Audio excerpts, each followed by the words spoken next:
अग्नि पुराण का महात्म्य। अग्निदेव कहते हैं, ब्रह्मन, अग्नि पुराण ब्रह्म स्वरूप है। मैंने तुमसे इसका वर्णन किया। इसमें कहीं संक्षेप से और कहीं विस्तार के साथ परा और अपरा इन दो विद्याओं का प्रतिपादन किया गया है। ये महापुराण है। ऋक्, यजुः, साम और अथर्व नामक वेद विद्या, विष्णु महिमा, संसार सृष्टि, छंद, शिक्षा, व्याकरण, निघंटु, कोश, ज्योतिष, निरुक्त, धर्मशास्त्र आदि मीमांसा, विस्तृत न्यायशास्त्र, आयुर्वेद, पुराण विद्या, धनुर्वेद, गंधर्व वेद, अर्थशास्त्र, वेदांत और महान परमेश्वर श्री हरि, ये सब अपरा विद्या हैं तथा परम अक्षर तत्व परा विद्या हैं। इस पुराण में इन दोनों विद्याओं का विषय वर्णित है। ये सब कुछ विष्णु ही हैं। ऐसा जिसका भाव हो उसे कलयुग बाधा नहीं पहुंचाता। बड़े बड़े यज्ञों का अनुष्ठान और पितरों का श्राद्ध न करके भी यदि मनुष्य भक्ति पूर्वक श्री कृष्ण का पूजन करे तो वो पाप का भागी नहीं होता। विष्णु सबके कारण है। उनका निरंतर ध्यान करने वाला पुरुष कभी कष्ट में नहीं पड़ता। यदि परतंत्रता आदि दोषों से प्रभावित होकर तथा विषयों के प्रति चित्त आकृष्ट हो जाने के कारण मनुष्य पाप कर्म कर बैठे तो भी गोविंद का ध्यान करके वो सब पापों से मुक्त हो जाता है।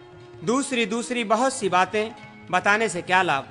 ध्यान वही है जिसमें गोविंद का चिंतन हो, कथा वही है जिसमें केशव का कीर्तन हो रहा हो, और कर्म वही है जो श्री कृष्ण के प्रसन्नता के लिए किया जाए।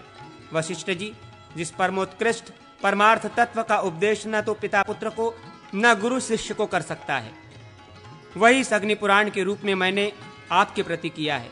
द्विजवर, संसार में भटकने वाले पुरुष को स्त्री, पुत्र और धन वैभव मिल सकते हैं तथा अन्य अनेकों सुहृदों की भी प्राप्ति हो सकती है, परंतु वैसा उद्देश्य नहीं मिल सकता।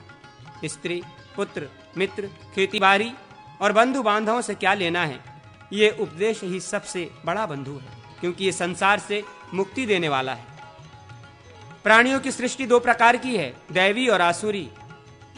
जो भगवान विष्णु की भक्ति में लगा हुआ है वो दैवी सृष्टि के अंतर्गत है।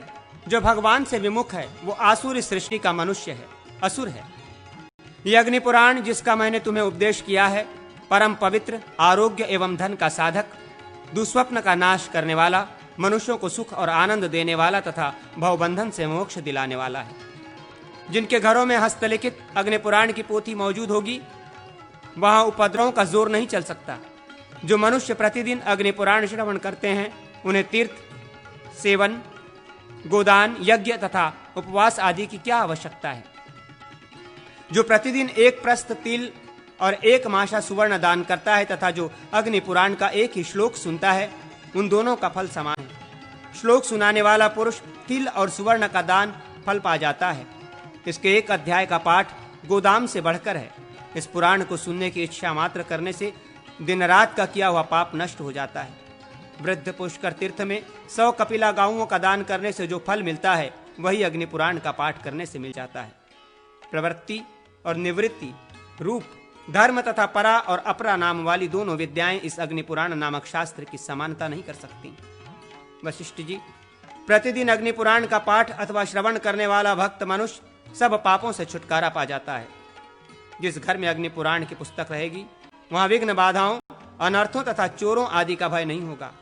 जहां अग्नि पुराण रहेगा उस घर में गर्भपात का भय न होगा। बालकों को ग्रह नहीं सताएंगे तथा पिशाच आदि का भय भी निवृत्त हो जाएगा। इस पुराण का श्रवण करने वाला ब्राह्मण वेद वेदता होता है, क्षत्रिय पृथ्वी का राजा होता है, वैश्य धन पाता है, शूद्र निरोग रहता है। जो भगवान विष्णु में मन लगाकर सर्वत्र समान दृष्टि रखते हुए ब्रह्म स्वरूप अग्नि पुराण का प्रतिदिन पाठ या श्रवण करता है, उसके दिव्य आंतरिक्ष और भाव आदि सारे उपद्रव नष्ट हो जाते हैं। इस पुस्तक के पढ़ने, सुनने और पूजन करने वाले पुरुष के और भी जो कुछ पाप होते हैं उन सबको भगवान केशव नष्ट कर देते हैं। जो मनुष्य हेमंत ऋतु में गंध और पुष्प आदि से पूजा करके श्री अग्नि पुराण का श्रवण करता है उसे अग्निष्टोम यज्ञ का फल मिलता है। शिशिर ऋतु में इसके श्रवण से पुंडरीक का तथा वसंत ऋतु में अश्वमेघ यज्ञ का फल प्राप्त होता है। गर्मी में वाजपेय का, वर्षा में राजसूय का तथा शरद ऋतु में इस पुराण का पाठ और श्रवण करने से 1000 गोदान करने का फल प्राप्त होता है।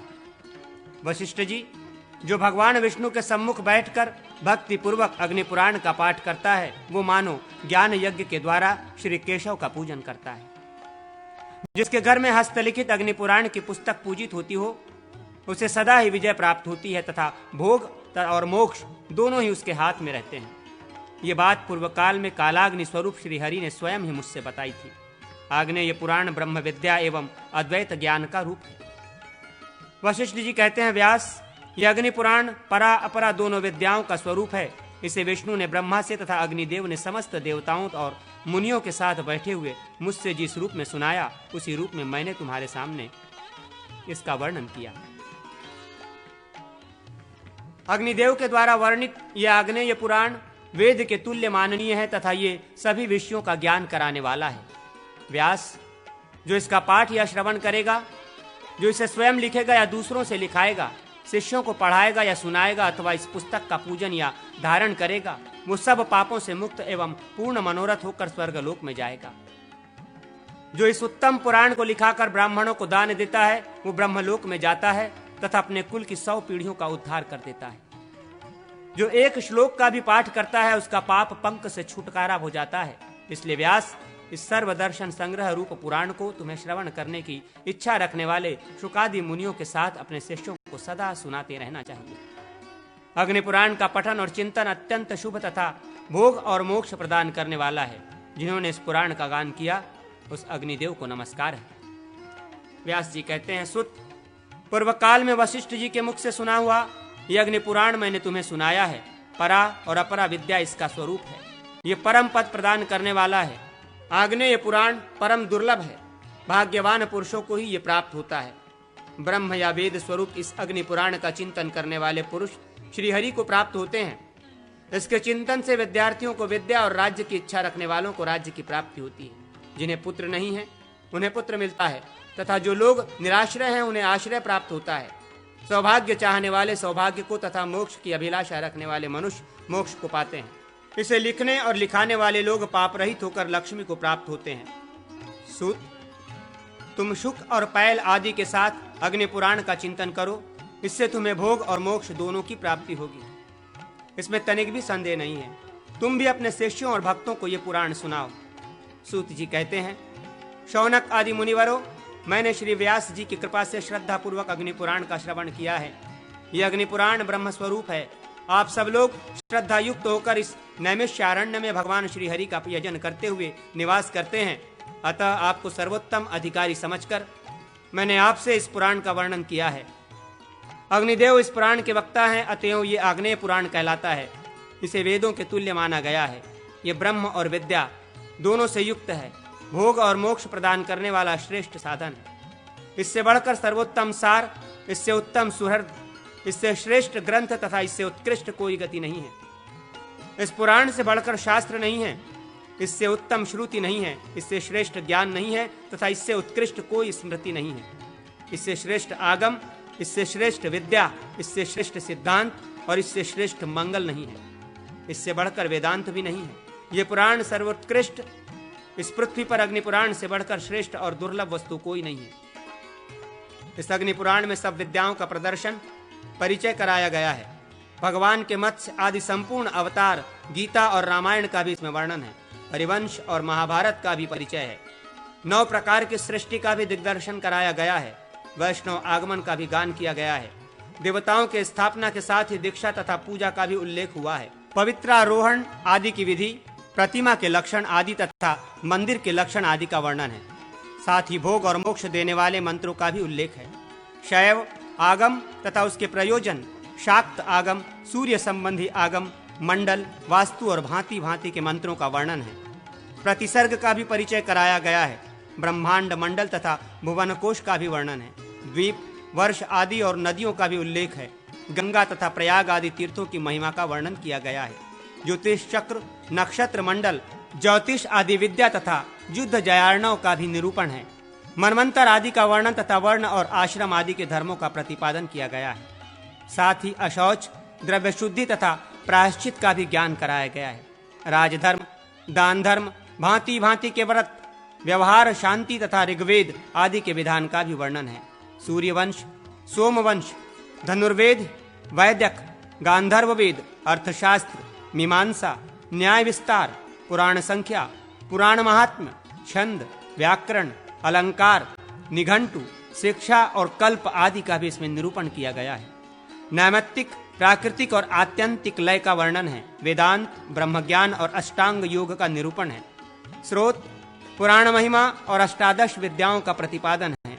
ऋग्वेद आदि अपरा विद्या, पराविद्या तथा परम अक्षर तत्व का भी निरूपण है। इतना ही नहीं, इसमें ब्रह्म के सप्रपंच, सविशेष और निष्प्रपंच, निर्विशेष रूप का वर्णन किया गया है। ये पुराण 15,000 श्लोकों का है। दिवलोक में इसका विस्तार 1 अरब श्लोकों में है। देवता सदा इस पुराण का पाठ करते हैं। संपूर्ण लोकों का हित करने के लिए अग्निदेव ने इसका संक्षेप से वर्णन किया है। शौनकादि मुनियों, आप इस संपूर्ण पुराण को ब्रह्ममय ही समझें। जो इसे सुनता या सुनाता, पढ़ता या पढ़ाता, लिखता या लिखवाता तथा इसका पूजन और कीर्तन करता है, वो परम शुद्ध हो संपूर्ण मनोरथों को प्राप्त करके कुल सहित स्वर्ग को जाता है। राजाओं को चाहिए कि संयमशील होकर पुराण के वक्ता का पूजन करें। गौ, भूमि तथा सुवर्ण आदि का दान दे। वस्त्र और आभूषण आदि से तृप्त करते हुए वक्ता का पूजन करके मनुष्य पुराण श्रवण का पूरा पूरा फल पाता है। पुराण श्रवण के पश्चात निश्चय ही ब्राह्मणों को भोजन कराना चाहिए। जो इस पुस्तक के लिए षड्यंत्र, पेटी, सुत, पत्र, पन्ने, काठ की पट्टी जिसे बांधने की रस्सी या वेष्टन वस्त्र आदि दान करता है, वो स्वर्गलोक को जाता है। जो अग्नि पुराण की पुस्तक का दान करता है, वो ब्रह्मलोक में जाता है। जिसके घर में ये पुस्तक रहती है, उसके यहाँ उत्पात का भय नहीं रहता। वो भोग और मोक्ष को प्राप्त होता है। मुनियों, आप लोग इस अग्नि पुराण को ईश्वर रूप मानकर सदा इसका स्मरण रखें।